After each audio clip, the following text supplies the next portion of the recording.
Colombia, Bogota, Bogota.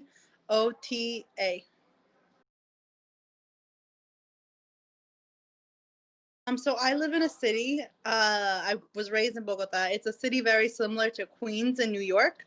Um, it's a lot of people. It's very dense. Um, some parts are very poor, some parts are very well off, but overall, it's like any other city.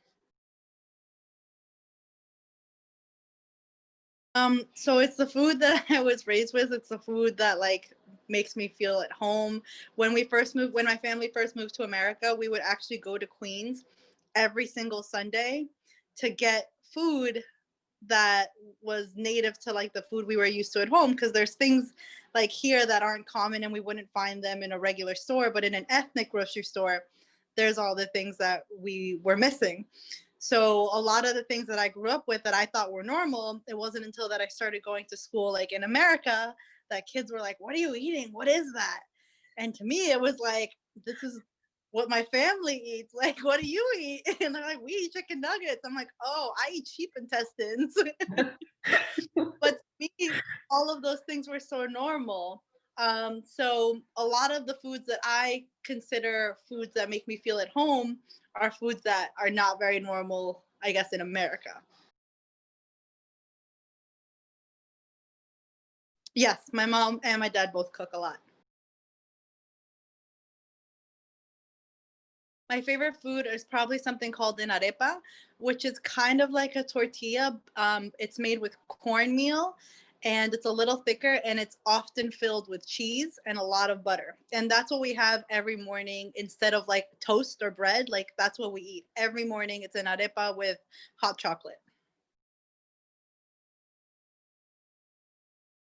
Yes. So something my mom does every single Sunday morning, she makes fresh ones. So you can buy them at the store too, but on Sundays, every Sunday, my mom and my grandma, and now I actually learned over quarantine how to make them. So every Sunday we make arepas. So it's just cornmeal. It's like a tortilla. It's like a patty, and we use it instead of bread. So we'll put butter on it. I like to put avocado on it, and it's very sweet.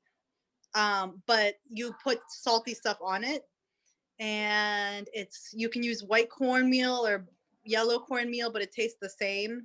And it's you often used as like you can put it on the side as a side dish, or in breakfast it's like the main dish.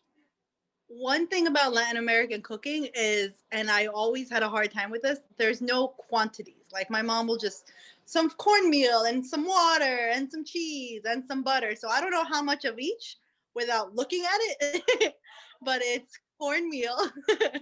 It's cornmeal with warm water, butter, and mozzarella cheese, All and a right. little bit of salt. And you mix those until you get a ball, like a very squishy dough ball. So it has to be very, very squishy and very watery, like so that you can flatten it out. And as you're flattening it out, it doesn't crack. Yes, it's a very wet dough, and you're gonna mash it. You can make them as big as you want, but like this is like the normal size, and they're about this thick. Okay. And you put that dough on a skillet with some oil or butter until it's like a little golden on the outsides of the circle, and then you flip it over, and that's it.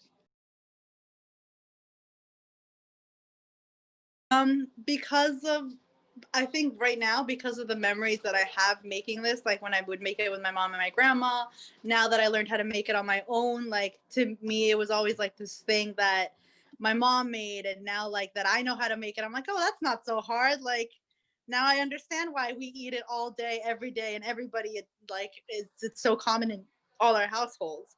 But it's like my go-to food. Like whenever I don't know what to eat, I always just have an arepa, or whenever I want a snack, like that's the first thing that comes to mind.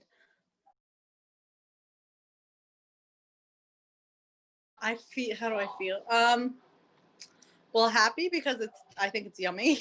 um, and I guess I feel connected. Like I feel connected to my roots, like my upbringing, connected to like my my nationality, my ethnicity.